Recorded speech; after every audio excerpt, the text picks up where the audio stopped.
নমস্কার, আমি প্রসূন আচার্য। আপনারা দেখছেন প্রসূন আচার্য জার্নালিস্ট চ্যানেল।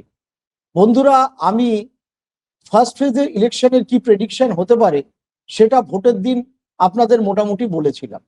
এরপরে আমরা বিজেপির যে ইন্টারনাল রিপোর্ট, সার্ভে রিপোর্ট 152টার মধ্যে কটি আসনকে জিততে পারে সেটা নিয়ে আলোচনা করেছি।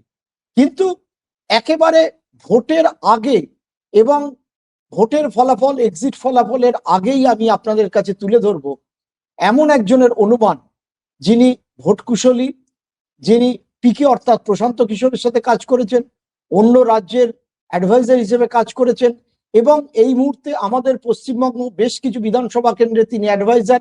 এবং ওর এই কাজটাই হচ্ছে সেফোলজি, স্ট্যাটিস্টিক্স, ডাটা কালেকশন, কোথায় কিভাবে চেঞ্জ হচ্ছে সেই ব্যাপারে বলা চলে। ইয়াং ছেলে, নতুন ছেলে, অরিজিনালি বাঙালি, বসিরহাটের ছিলেন। কিন্তু ঈশান বন্দ্যোপাধ্যায়, ঈশান আগে আমাদের এই প্রোগ্রামে এসছে। আমি ঈশান, তোকে স্বাগত জানাচ্ছি। তুই বলাটাই স্বাভাবিক। এবং সবচেয়ে বড় কথা হলো ইন্ট্রোডাকশন দেওয়ার কথা দর্শকদের, যে ঈশান কিন্তু এই এই ইলেকশন অ্যানালিসিস এবং ডেটা অ্যানালিসিস কি হতে পারে আমি ওর কাছে রেখেছিলাম যে আপনারা আলোচনা করুন, আপনারা বলুন, করে আমার কাছে টোটাল কম্পাইল করে মোটামুটি একটা রিপোর্ট দেবেন, যেটা ওর নিজের যে সংস্থার যে রিপোর্ট কি হতে পারে তার ফোরকাস্ট। দেখুন, আমরা এই ফোরকাস্টে যখন করছি বলে নেওয়া ভালো, ডিসক্লেমার দেওয়া ভালো যে এটা যে মিলবেই তার কোনো মানে এটা তো এমন নয় যে জ্যোতিষী আমরা কেউই নয়। কিন্তু প্রাথমিকভাবে ও যে সারা রাজ্যে 294টা কিন্তু ফার্স্ট পেজ এবং সেকেন্ড পেজের 142 এবং ফার্স্ট পেজের 152, এই যে টোটাল অ্যানালিসিস করে ওর নিজের মতো একটা রিপোর্ট তৈরি করেছে, সেই রিপোর্টটা আমি আপনাদের কাছে আনতে চাইছি, যেটা বলা যেতে পারে prediction of the 2026 assembly election of West Bengal. আপনারা একটু মন দিয়ে শুনবেন। আমি ঈশানকে এক এক করে আলোচনা এগোবে, উত্তরবঙ্গের যে হয়েছে সেটার পরে দক্ষিণবঙ্গের কি হবে এবং সামগ্রিকভাবে রাজ্যে কি ফলাফল দাঁড়াতে পারে।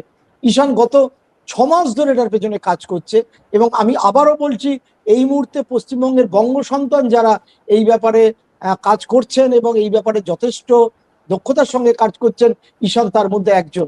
ঈশান, সরাসরি চলে যাব তোর কাছে। তুই আমাদের এখানে আইপ্যাকের অনুষ্ঠানে যে ধরা পড়েছিল প্রথম রেডের পর বলেছিলিস, কারণ আমি এটা ঘটনাই এক সময় তুই আইপ্যাকে কাজও করেছিস। তোর প্রাথমিক অনুমান কিরকম রেজাল্ট হতে পারে? আমরা ধাপে ধাপে আসবো।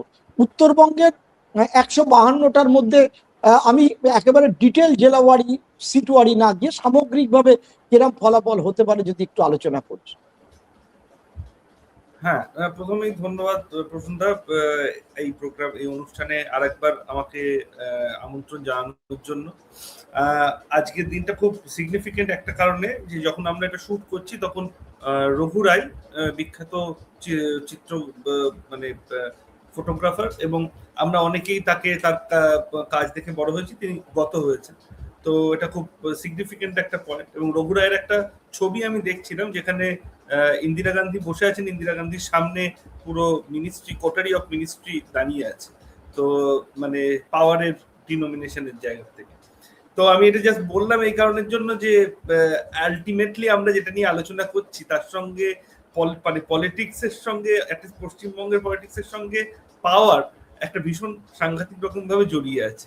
তো সেই জন্য আমার মনে হলো যে এই অ্যানেকডটটা দিয়ে শুরু করাটা বেটার। এবার মূল আলোচনায় ঢুকি।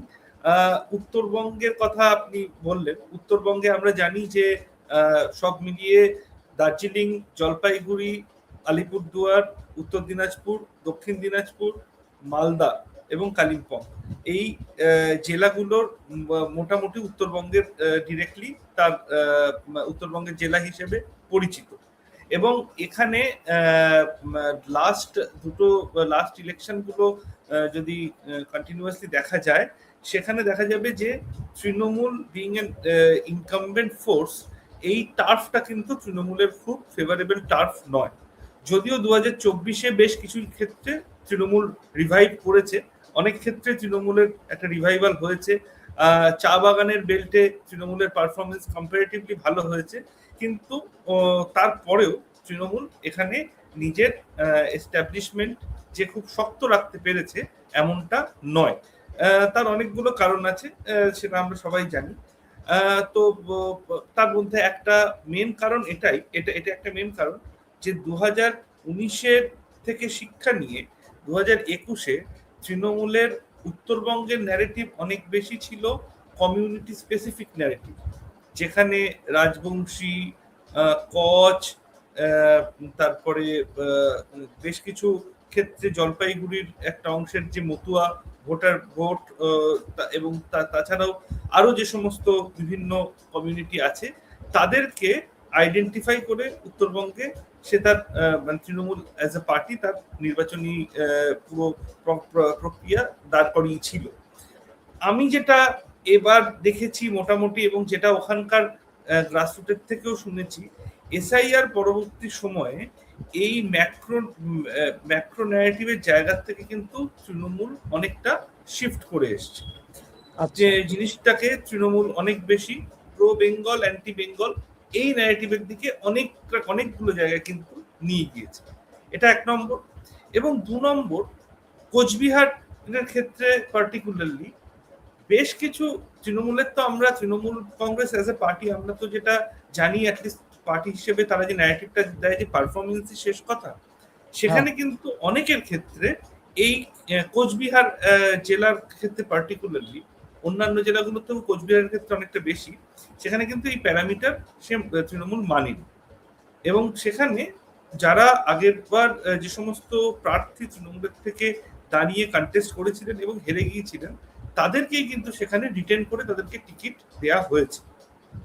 আচ্ছা, এই দুটো ফ্যাক্টরকে মানে এটা মানে কোচবিহার আলিপুরদুয়ারের ক্ষেত্রে এই ফ্যাক্টরটা কতটা তৃণমূলকে ডিভিডেন্ড দিয়েছে এই ইলেকশনে, এটা আমার কাছে একটা কোশ্চেন আছে। মানে আমার কাছে এটা একটা মানে খুব ডাউটের জায়গা।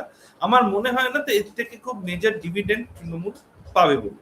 কোচবিহার এবং আলিপুরদুয়ার এই যে 14টা সিট আছে, বিজেপি একটা মেজরিটি অফ এজ নিয়ে শুরু করছে বলে আমার মনে হয়।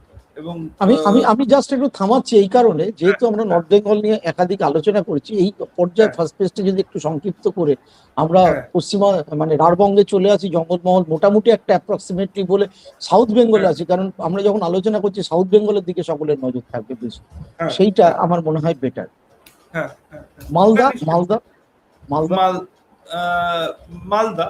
মালদার ক্ষেত্রে এসআইআর এর একটা ভূমিকা থাকবে, এসআইআর এর একটা ব্যাপক ভূমিকা, মোটামুটি একটা ভূমিকা থাকবে।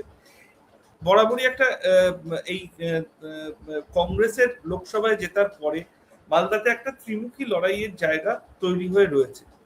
এবং তৃণমূলের আবারও তৃণমূলের যেখানে যেখানে সাংগঠনিক দুর্বলতা রয়েছে, মালদা তার মধ্যে অন্যতম।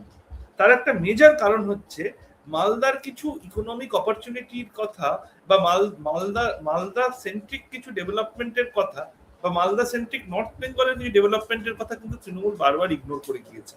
এবং সেই জন্য মালদাতে হয়তো 10 বছরের মধ্যে প্রথমবার কংগ্রেসের একটা মানে কংগ্রেসের একটা আবার নতুন করে রিভাইভাল হওয়ার জায়গা তৈরি হচ্ছে। আমরা জানি যে মোথাবাড়ির ইনসিডেন্টের পরে এই এই এই এই এই এই ওয়েভটা আরো কনসলিডেট হচ্ছে। এবং মোথাবাড়ি ইনসিডেন্ট কতটা ডিরেক্টলি ইম্প্যাক্ট তৈরি করবে সেটা একটা প্রশ্ন, কিন্তু এটা সত্যি কথা যে মালতীপুর, হরিশ্চন্দ্রপুর এই ধরনের সিটগুলোতে কংগ্রেস অনেক বেশি এগিয়ে শুরু করবে। আমি একদম জেলা মানে টোটাল বুঝবো, বোঝা গেল। সবার আগ্রহ হচ্ছে পশ্চিম বর্ধমান, যেটা ভোট হয়ে গেছে এবং যেটা তুই একদম কাছ থেকে দেখছিস। কি মনে হচ্ছে গতবার যা ছিল সেই রকম থাকবে, না তৃণমূল সিট লুজ করছে? আমার যেটা মনে হয় যে তৃণমূলের সিট লুজ করার মেজর চান্স আছে। তার একটা কারণ হচ্ছে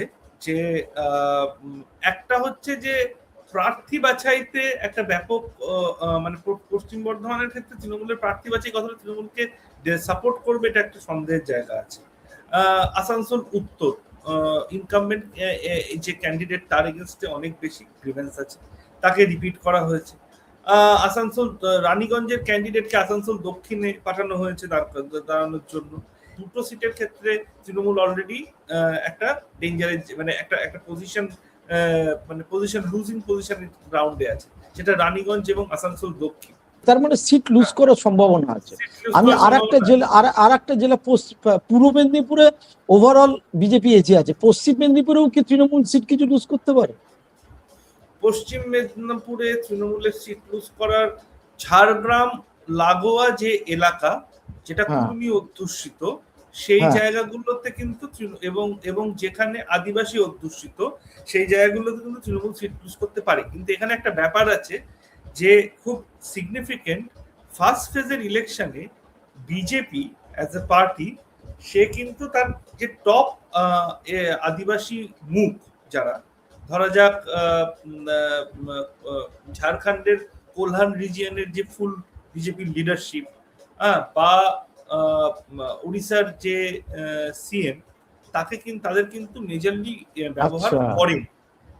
ফলে যেখানে কিন্তু তৃণমূল এখানে ইন্ডিয়া অ্যালায়েন্সের থেকে জেএমএম এর চিফকে এনেছে, একে এনেছে, হেমন্ত সোরেনকে এনেছে, তার ওয়াইফকে এনেছে, হ্যাঁ তারা ক্যাম্পেইন করেছে, এটা একটা ব্যাপার আছে। কিন্তু এখানে আরো একটা ব্যাপার আছে যে কুর্মী অধ্যুষিত যে কুর্মীরা, ওদের তো নিজেদের তো একটা ট্রাইব্যুনাল টাইপের থাকে, ওরা একটা ডিসিশন নিয়েছে, যে ডিসিশনটা ওরা ইন্টারনালি নিয়েছে, সেটা অনেকের কাছ থেকে আমি শুনেছি, যে গ্রামে গ্রামে যাতে তৃণমূলের দেওয়াল লিখন না করা হয় সেটা ওরা ইন্টারনালি এটা বলে দিয়েছে। ফলত ঝাড়গ্রাম, পুরুলিয়া এবং বাঁকুড়া এবং পশ্চিম মেদিনীপুর এই এলাকায় যে মানে কনসলিডেটেড যে কুর্মী ভোটার, তারা কিন্তু তাদের মধ্যে কিন্তু একটা মেজর তৃণমূল বিরোধী হাওয়া এবার ব্যাপকভাবে কাজ করছে। তার মানে বিজেপি যেখানে 59 ছিল, দে ক্যান গেট 25+ সিট, মানে বা বা বা 20-21টা সিট গেইন করার জায়গা আছে ফার্স্ট ফেজ। কংগ্রেসের কি এই পর্যায়ে মালদা এবং মুর্শিদাবাদ জেলায় সিট গেইন করতে পারে? কংগ্রেসের রিভাইভালের একটা মেজর জায়গা আছে। মালদার ক্ষেত্রে মালতীপুর, হরিশ্চন্দ্রপুর, আর মুর্শিদাবাদ জেলায় বোধহয় শামশেরগঞ্জ, মুর্শিদাবাদ জেলাতে শামশের, বহরমপুর মেজরলি। তাছাড়া বড়োয়াতে বিজেপি জিতবে, কিন্তু কংগ্রেস সেকেন্ড হবে, এরকম একটা জায়গা আছে।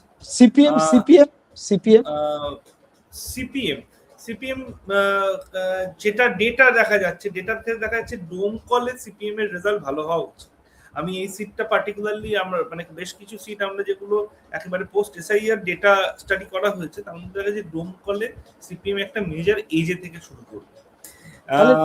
করণদিঘি, যেটা যে সিটটা নিয়ে আমরা সবাই জানি, তাহলে ওভারঅল কত, মানে তৃণমূল কতটা দাঁড়াচ্ছে ফার্স্ট ফেজে, আর এরা কতটা দাঁড়াচ্ছে, এইটা যদি একটুখানি আমাদের দর্শকদেরকে বলে দেওয়া হয়, আমার মনে হয় সেটা তারা they will be also interested. তুই যেটা পাঠিয়েছিলি সেটা আমার কাছে আছে, কিন্তু সেটা আমার মনে হয় তোর মুখ থেকেই বলা ভালো দর্শকদের। আমার যেটা মনে হয় যে বিজেপির ক্ষেত্রে যেটা হতে পারে যে 80 থেকে 84 ফার্স্ট ফেজে। তৃণমূলের ক্ষেত্রে যেটা হতে পারে সেটা হলো 57 থেকে 60। হ্যাঁ, আচ্ছা, 57 থেকে 60 প্লাস মাইনাস হওয়ার জায়গা আছে। কংগ্রেসের ক্ষেত্রে 3 থেকে 5, আচ্ছা মেজরলি। লেফটের ক্ষেত্রে 1 থেকে 2, এবং আইএসএফ এবং হুমায়ুন কবিরের পার্টি তাদের 0 থেকে 1-এর ট্যালির মধ্যে।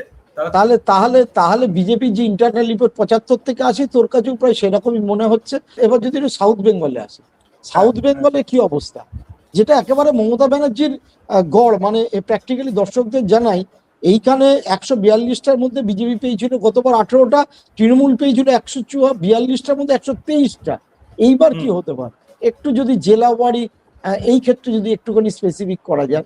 আমার মনে হয় হুগলি জেলা, যেটা নিয়ে এবার সবাই খুব ইন্টারেস্টেড, নদিয়া জেলা, উত্তর 24 পরগনা, এইগুলো যদি একটু সংক্ষেপে ছুঁয়ে যাস, আমি মাইক্রো লেভেলে কাটাকাটি না বলেও কিরকম মনে হচ্ছে। প্রথম কথা এটা বলা ভালো যে ওটা যদি বিজেপির হোম টাফ থাকে, ওখানে 152টা যদি বিজেপির ডিভিডেন্ট এরিয়া থাকে, তাহলে এই 142টা হচ্ছে তৃণমূলের একেবারে ডেন। হ্যাঁ, একদম খেলাটা ঠিক এইভাবে, জলঙ্গির এপার জলঙ্গির ওপার।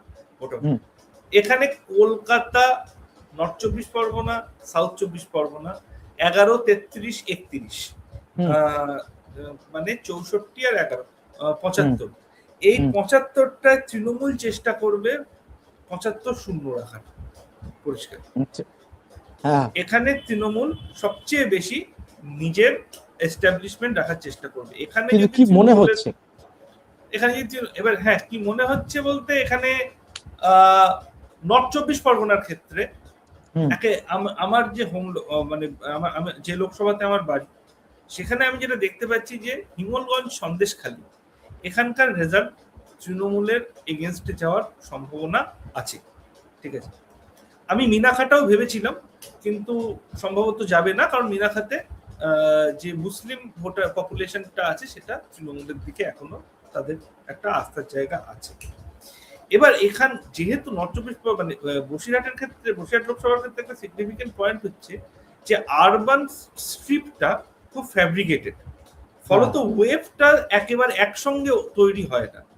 বসিরহাট শহরে যে ওয়েব তৈরি হয়, টাকিতে যে ওয়েব তৈরি হয়, বাদুরিয়াতে যে ওয়েব তৈরি হয়, প্রত্যেকটার মধ্যে 10 থেকে 16 কিলোমিটারের একটা গ্যাপ আছে, ফলত সেখানে এটা ডাইলিউট হয়ে যায়।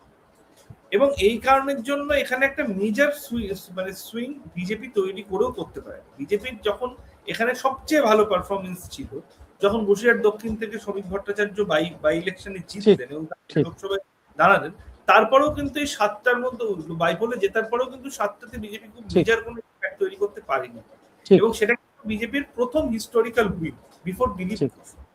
হ্যাঁ, তো এখানে একটা ব্যাপার, তো বসিরহাটের মানে বসিরহাট লোকসভার ক্ষেত্রে আর এই শিল্পাঞ্চলে গঙ্গাপাড়ে শিল্পাঞ্চল, না আমি বনগাঁটা একবার বলিনি। একদম একদম একদম। বনগাঁর ক্ষেত্রে যেটা ব্যাপার সেটা হচ্ছে যে মতুয়া ভোটার, যেটা হিন্দু ভোটার, যেটা আপনিও বলছিলেন, এবং এটা খুব এই ব্যাপার যে হিন্দু ভোটার এবং হিন্দু ইউথ ভোটার তারা বিজেপিকে খুব খুব সাংঘাতিক রকম ভাবে সাপোর্ট হয়তো করছে না, কিন্তু তারপরেও বিজেপি একটা এজ নিয়ে এখানে শুরু করবে, মেজর একটা এজ নিয়ে বিজেপি শুরু করবে। এটা বনগাঁর ক্ষেত্রে আমার যেটা মনে হয়েছে। এবং মানে ওই এলাকায় এবার একটা মেজর সিট, যে সিটের রেজাল্ট দেখার দরকার আছে, প্রয়োজন আছে, সেটা হচ্ছে হাবড়া। একদম হাবড়ার রেজাল্ট খুব ইন্টারেস্টিং হবে। খুব একটা ভীষণ অ্যান্টি ইনকামবেন্সি ফ্যাক্টর হাবড়াতে কাজ করছে। বারাসাতে তৃণমূলের এজ থাকবে বলে আমার মনে হয়। বারাসাতে সিগনিফিকেন্টলি তৃণমূলের এজ থাকবে, মানে কোইন্সিডেন্টালি তৃণমূলের যারা উত্তর 24 পরগনার পলিটিক্সে স্ট্রং ম্যান, তাদের মধ্যে 50% কিন্তু বারাসাত লোকসভার তাদের এস্টাবলিশমেন্ট, এবং তারা খুব সায়েন্টিফিক্যালি ভোট করে, তারা কিন্তু খুব এতে আসে না, মানে তাদের নাম নিয়ে খুব বেশি আলোচনা হয় না। তো ফলত বারাসাত মোটামুটি তৃণমূলের ইন্ট্যাক্ট থাকবে। এবার আপনার দমদম আর ব্যারাকপুরে আমার মনে হয় ভাটপাড়া নোয়াপাড়া আমডাং, যেটা শোনা যাচ্ছে, এই সিটগুলোর রেজাল্ট খুব মানে এই সিটগুলোতে খুব নেক টু নেক ফাইটের জায়গায় আছে। এমন না এখানে খুব ডিরেক্ট কিছু আছে। আমি দেখছিলাম নোয়াপাড়াতে ধনঞ্জয় সিং, যিনি এক্স এমপি এবং যিনি এখনো কিন্তু বিজেপিতে জয়েন করেননি, তিনি বিজেপি হয়ে অর্জুন সিং এর ছেলের হয়ে নোয়াপাড়ায় অর্জুন সিং এর হয়ে ক্যাম্পেইন করতে চলে এসেছেন, এবং তিনি গ্রাউন্ডে নেমে ক্যাম্পেইন করছেন। একদম গ্রাউন্ড লেভেলে ইউপি থেকে মানে হিন্দিভাষী প্রচার এখানে খুব স্ট্রংলি হচ্ছে, এবং হিন্দিভাষী ভোটার একটা কনসলিডেট হওয়ার জায়গা আছে। যাদব ভোটারের একটা কনসলিডেট হওয়ার মেজর জায়গা আছে। সেটা যে মানে সেটা তেজস্বী যাদবকে দিয়ে প্রচার করিয়ে যে তৃণমূল সেই ভোটটা নিজেদের দিকে ফেলাবে, এটা কিন্তু নয়। একসময় কিন্তু এটা ঠিক যে তেজস্বী যাদবের যে পার্টি আরজেডি, তারা লেফট ফ্রন্টের সাপোর্টিং দল ছিল, এবং 2006 লড়ে বোধহয় একটা সিট জিতেছিল। তো তখন আরজেডির যে ইম্প্যাক্টটা ছিল, আজকে আর আরজেডির সেই ইম্প্যাক্টটা নেই। ফলত তেজস্বী যাদব এসে মানে বক্তৃতা দিলে বা কথা বললে যে সেটা খুব ডেন্ট তৈরি হবে, বা তার থেকে খুব মানে শিফট তৈরি হবে, এমনটা না। ভীষণ কনসলিডেটেড ভোটার, ওখানে একটা অলরেডি একটা কনসলিডেশন হয়ে গেছে। এবং আরো একটা যেটা ব্যাপার হচ্ছে লেবার ওয়েলফেয়ার কার্ড, এখানে সেন্ট্রাল ডিরেক্টলি ওদেরকে ডিরেক্ট বেনিফিট ট্রান্সফার করেছে বেশ কিছু জায়গায়, জুট মিল এরিয়াতে, ওই পপুলেশনের জায়গায়। ফলত তারা কতটা তৃণমূলকে ভোট দেবে সেটা একটা সন্দেহের ব্যাপার আছে। তার মানে একটা ডেন্ট হচ্ছে। আমি একদম কলকাতায় যদি বলি, কলকাতায় বললে আমার মনে হয় জোড়াসাঁকো সিট, এখানকার ইলেকশন খুব দেখার মতো হওয়া উচিত। চৌরঙ্গিতে একটা ন্যারো ফাইট হওয়া উচিত, হ্যাঁ, ন্যারো মার্জিনের একটা ফাইট হওয়া উচিত, কারণ এগেন খুব ডেন্স একটা জায়গা আছে ইলেকশনের দিক থেকে। ভবানীপুরে ইলেকশন খুব সিগনিফিকেন্ট হওয়া উচিত। ভবানীপুর নিয়ে অনেক রকমের প্রেডিকশন। হ্যাঁ, কিন্তু মমতা জিতবে না, এটা হতে পারে কি? এখন 2019-এর লোকসভাতে তো মমতা ব্যানার্জি ভবানীপুরে তৃণমূল পিছিয়ে ছিল, সুতরাং ভবানীপুরে যে খুব ফেভারেবল কন্ডিশনে মমতা ব্যানার্জি আছেন এটা বলাটা খুব মানে বোকামি হয়ে যাবে। এখন মানুষের রায়, তো মানুষ কাকে কি ভোট দেবে এটা তো মানুষের ব্যাপার। তো সেটা একটা খুব সিগনিফিকেন্ট ব্যাপার। ভবানীপুরের মানে এই মুহূর্তে যে মোমেন্টামটা তৈরি হয়েছে সেই মোমেন্টামটা কিন্তু খুব মানে হাড্ডাহাড্ডি লড়াইয়ের একটা মোমেন্টাম, মানে কাটে কাটার একটা জায়গা। আচ্ছা, আর আর আর আমি একটা ছিল এবার দক্ষিণ চব্বিশ পরগনা ভাঙড়, ক্যানিং পূর্ব, এই সিটগুলোতে আইএসএফ এর একটা আইএসএফ এখানে একটা মানে ইনকামবেন্ট ফ্যাক্টর হিসেবে শুরু করছে। এখানে কিন্তু তৃণমূল ট্রেলে শুরু করছে, বেসিক্যালি ক্যানিং পূর্ব এবং ভাঙড়। তার কারণ আছে, তার অনেকগুলো কারণ আছে। আমরা জানি ভাঙড় বরাবরই একটা অ্যান্টি ইনকামবেন্ট। না, বরাবর এটা নিয়ে কোনো হ্যাঁ, যখন বামফ্রন্ট হারতো তখন সিপিএম তৃণমূল মানে বামফ্রন্ট হেরে গেল সারা রাজ্যে, কিন্তু ভাঙড় থেকে সিপিএম জিততো, সেটা আলাদা। আচ্ছা, যেটা ইন্টারেস্টিং, নদিয়া জেলা এবার বলছে নাকি তৃণমূলের রেজাল্ট খুব, নদিয়ার লোকেরাও বলছে খুব হাড্ডাহাড্ডি হয়। একটা কারণ যেটা আমার মনে হয় যে নমশূদ্র যে ভোটার বেসটা তারা এবং Namasudra voter base, Matua voter base, তাদের সঙ্গে তৃণমূলের একটা যে সম্পর্ক সেটা খুব ভালো তৈরি হয়নি, সেটাতে একটা ডেন্ট এসছে। এটা গেল একটা। দ্বিতীয় কথা হচ্ছে যে এই নদিয়ার যে ওভারঅল যে ফিচার আছে, যে ফিচারটা মোটামুটি একটা বেসিক মানে ইকোনমিক্যাল মানে lower middle class economic section, তারা একটা বেনিফিট পেয়ে এসছে এতদিন ধরে। তারপরে সেখান থেকে মানে এই চাকরি মানে এই জব স্ক্যাম বা এই ধরনের জিনিসগুলো সামনে আসার পরে সোশ্যাল ডিস্টারবেন্স তৈরি হয়েছে। আমি যেটুকখানি মানে নদিয়াতে গিয়ে বা নদিয়ার লোক মানে নদিয়া গিয়ে বুঝতে পেরেছি, বা নদীর লোকজনের সঙ্গে নদিয়ার বিভিন্ন জায়গার লোকজনের সঙ্গে দেখা করে বুঝতে পেরেছি। আর একটা যেটা ব্যাপার সেটা হচ্ছে বিভিন্ন সিটে যেখানে আগেরবার বিজেপি জিতেছিল সেখানে কিন্তু তৃণমূল এই কথাটা বলতে পারেনি যে আপনারা জিতিয়েছিলেন আগেরবার বিজেপি কি কাজ করেছে। তার মানে তৃণমূল এখানে সিট লুজ করবে, যেটা তৃণমূলেরও আশঙ্কা। হুগলি জেলা, হুগলি তো দুটো, একটা গ্রামীণ হুগলি আরামবাগ গোঘাট, আর একটা হচ্ছে একেবারে নদীর পাড় ঘেঁষা হুগলিটা। যদি খুব সংক্ষেপে বলতে, আরামবাগের যে ক্ষয় 2019-এ বা 2021-এ হয়েছে, এবার হয়তো তৃণমূল সেই ক্ষয়টাকে প্রতিরোধ করতে পারবে। তার কারণটা হলো যে এই আরামবাগের এখন যে রাজনৈতিক একটা সমীকরণ হয়েছে, এবার আগে আরামবাগের রাজনীতি ভীষণ মাসলম্যান ওরিয়েন্টেড ছিল, আর এখন মানে তৃণমূলের রাজনীতি, এবং সেইটা বিজেপি একটা টাইমের পরে অ্যাডপ্ট করে, এবং তৃণমূলের রাজনীতি অনেক বেশি গ্রাসরুট ওরিয়েন্টেড হয়েছে। ফলত সেটা বোধহয় বিজেপি তৃণমূলকে ডিভিডেন্ড দেবে বলে মনে হচ্ছে। এবং এটা আরামবাগের ক্ষেত্রে কিন্তু আমার যেটা মনে হয় যে দেখার মতো রেজাল্ট হবে, মানে খুব সিগনিফিকেন্ট রেজাল্ট হওয়ার কথা চুচুড়া, সপ্তগ্রাম, পান্ডুয়া, হরিপাল, সিঙ্গু, এই অর্থাৎ হুগলির যে সিট কি হবে সেই সিটগুলো কি হবে এখানে। দেখুন, আমার মনে হয় সপ্তগ্রামে তৃণমূল ট্রেল করে শুরু করবে। ওভারঅল সিটের উপরে তৃণমূল এগিয়ে থাকছে না? হুগলিতে ওভারঅল হুগলি শিল্পাঞ্চলে গঙ্গাপাড়ের শিল্পাঞ্চল, গঙ্গাপাড়ের শিল্পাঞ্চলে পুরো হুগলিতে যদি দেখেন তাহলে 18টা সিট আছে। 18টা সিটের মধ্যে বিজেপি এখনো আমার যেটা মনে হয় 10+ এগিয়ে আছে টু সাম এক্সটেন্ট। বিজেপি যথেষ্ট এবং তার কারণ তৃণমূলের নিজস্ব। হাওড়ার ক্ষেত্রে হাওড়ার আবার কমপ্লিটলি ভোটটা অন্যরকম ভাবে হয়। তার মধ্যে একটা মেদিনীপুরের ইম্প্যাক্ট ভীষণ রকম আছে, মানে পশ্চিম মেদিনীপুরের ইম্প্যাক্ট একটা আছে, অ্যাটলিস্ট হাওড়া রুরালটাতে। সেই ক্ষেত্রে আমার যেটা মনে হয় যে মানে তৃণমূলের স্লাইড এজ আছে, যেটা এক্ষেত্রে 10-8 হওয়া উচিত, সেটা হাওড়াতে তৃণমূল একটুখানি এজে, মানে হাওড়ার ভোটটা অনেকটা বারাসাতের ভোটের মতো। এদের কাউকে দেখা যায় না, দে আর নট স্টার, কিন্তু এরা কিন্তু তৃণমূলকে বরাবরই একটা মাইলেজ দিয়ে শুরু করে। হাওড়ার কিন্তু খুব মেজর যে মানে হেরফের হবে ইলেকশন রেজাল্টের যে হবে খুব একটা মনে হচ্ছে না। তেমনটা হয়নি। পূর্ব বর্ধমান, পূর্ব বর্ধমান, পূর্ব বর্ধমানে বিজেপির এজ থাকবে। পূর্ব বর্ধমানের যেটা মুসলিম ডমিনেটেড এরিয়া, ইভেন্চুয়ালি ভাতার, গতবার তো কিছুই ছিল না, গতবার তো সবই তৃণমূল প্রায়। হ্যাঁ, গতবার তৃণমূল ছিল। এবার যেটা মনে হয় এসআইআর এর পরে বিজেপির একটা ফুটহোল্ড তৈরি করার জায়গা অ্যাটলিস্ট পূর্ব বর্ধমানে তৈরি হবে, বিশেষ করে আরবান সিটগুলোর মধ্যে কোনো একটা।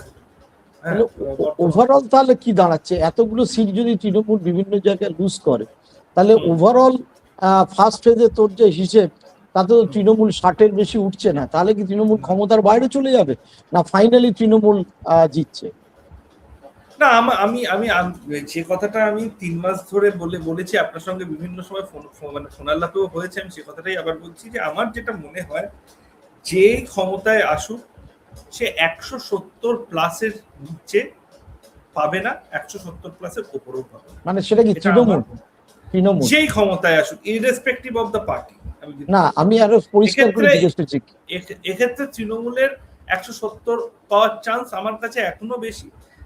তার একটা কারণ হচ্ছে যে ফার্স্ট ফেজে তৃণমূলের যে ল্যাকটা ছিল, সেকেন্ড ফেজে সে চাইবে যে সেই ল্যাকটাকে সে কনভার্ট করতে তার অপরচুনিটিতে। এটা যে কোনো পলিটিক্যাল পার্টি চায়, বিশেষ করে তৃণমূলের মতো পলিটিক্যাল পার্টি, যখন তার একটা স্ট্রং মেশিনারি আছে, তার একটা স্ট্রং মানে গ্রাস, মানে একদম ফিল্ড ইউনিট আছে, তার বুথে, প্রত্যেকটা বুথে সে লোক নামাতে পারবে, বাকি জিনিসগুলোকে সে ভালো করে করতে পারবে, বাকি এস্টাবলিশমেন্ট গুলোকে। 170 বিজেপি 110 থেকে 124, 110 থেকে 124, আর কংগ্রেস ওই 4-5টা। আমার মনে হয় কংগ্রেস লেফট আইএসএফ মিলিয়ে 10 থেকে 15, তার বেশি নয়, মানে একদম রাউন্ড অ্যাবাউট। তার মানে অনেক সিট, তার মানে ওভারঅল যা মোটামুটি বোঝা যাচ্ছে, আমি তো আবারও বলছি প্রেডিকশন ওইভাবে করা যায়, মানে তৃণমূল হিউজ, তৃণমূল তাদের দাঁড়িয়েছিল ওভারঅল যে সিট ছিল 115, সেখান থেকে যদি 170-এ নেমে আসে, তার মানে স্টেট অ্যাওয়েতে 215 থেকে, হ্যাঁ 215 থেকে যদি স্টেট অ্যাওয়েতে নেমে আসে, তাহলে 170-এ, তাহলে 30-এর প্রায় 45টা সিট তৃণমূল হারালেও মোটামুটি ক্ষমতায় থেকে যাওয়ার সম্ভাবনা বেশি। ওয়ারাজ বিজেপি 77 থেকে জাম্প করলো, সে যদি 50টা সিট জাম্পও করে, তাহলেও কিন্তু সে ক্ষমতার থেকে অন্তত বেশ কিছু সিট পেছনের দিকে থেকে যাওয়ার সম্ভাবনা বেশি। মানে গ্রাউন্ড রিয়েলিটি এটাই বলছে যে ক্লোজ কন্টেস্ট প্রচুর আসনে হচ্ছে। কিন্তু তাহলে আমি শেষ কথা বলছি, তার মানে বিজেপি ল্যাক করে যাচ্ছে কোথায়, তৃণমূল গেন করে যাচ্ছে কোথায়? মুখ নেই বলে, মানে মমতা বন্দ্যোপাধ্যায়ের মুখ একটা তো আলাদা ব্যাপার, বিজেপির কোনো মুখ নেই বলে, না বিজেপি সংগঠন নেই বলে? আমি খুব সংক্ষেপে এটা জিজ্ঞেস করব। আমার মনে হয় সংগঠন ইজ এ মেজর কি ফ্যাক্টর, মুখ নয়। পশ্চিমবঙ্গ বাঙালি তো মুখে পছন্দ করে, বাঙালি মুখে পছন্দ করে, কিন্তু ঘটনাটা হচ্ছে মুখের থেকে সংগঠন এবং ন্যারেটিভ যদি ঠিক না হয়, তাহলে যেটা আর একটা থার্ড ফ্যাক্টর, এটা তৃণমূলের কাছে এখনো একটা ন্যারেটিভ আছে, তৃণমূল কিছু না কিছু করে একটা ন্যারেটিভকে এস্টাবলিশ করতে পারে, যেটা বিজেপি বারবার ভুল ন্যারেটিভে চলে যাচ্ছে। তৃণমূল কি ন্যারেটিভ করেছে? তৃণমূল এবারে যেটা ন্যারেটিভ করেছে যে হচ্ছে যে বাঙালি অস্মিতা, তার উপরে তৃণমূল অনেক বেশি নিজেকে মানে গ্রাউন্ডেড রেখেছে, যে বাঙালির একমাত্র সেভিয়ার হচ্ছে মমতা ব্যানার্জি, যেটা আবারও ওই যে তৃণমূলের যে কনস্টিটিউয়েন্সি, তৃণমূল কি ন্যারেটিভ করেছে? ওই যে বাঙালি অস্মিতা, আবারও বাঙালি অস্মিতা তৃণমূলের, এবং ডোল রাজনীতি। আর বিজেপি ন্যারেটিভ, হ্যাঁ বিজেপি অ্যান্টি ইনকামবেন্সি, তার বাইরে বিজেপি বেরোতেই পারছে না। আর হিন্দু মুসলিম। ইনকামবেন্সের বাইপোলার রাজনীতি হিন্দু মুসলিমের, এর বাইরে বিজেপি বেরোতেই পারছে না, ফলত বিজেপির ক্রেডিবিলিটির জায়গা থেকে বিজেপি গ্রাউন্ড মিস করছে। তার মানে 60টা যদি আমরা তাহলে সোজা হিসেব ধরি, তার মানে এই 142টার মধ্যে তৃণমূলকে যদি 170-এ থাকতে হয়, প্রথম দিকে 60ও হয়, তাহলে 142টার মধ্যে তৃণমূল এই ক্ষেত্রে একটা মেজর গেন করবে তো যা দেখা যাচ্ছে, তাই না? আমার যেটা বিশ্বাস তৃণমূল, বললাম 75টায় তৃণমূল চাইবে যে 90% গেন করে শুরু করতে, বাকিগুলোতে নিয়ে ডাউট আছে, কিন্তু এই 75টা নিয়ে কিন্তু তৃণমূলের মধ্যেও ডাউট নেই। ও মানে উত্তর 24 পরগনা, দক্ষিণ 24 পরগনা এবং কলকাতা, এই জায়গাটাকে একেবারে তৃণমূল মানে নিজের জায়গা হিসেবে এ করবে।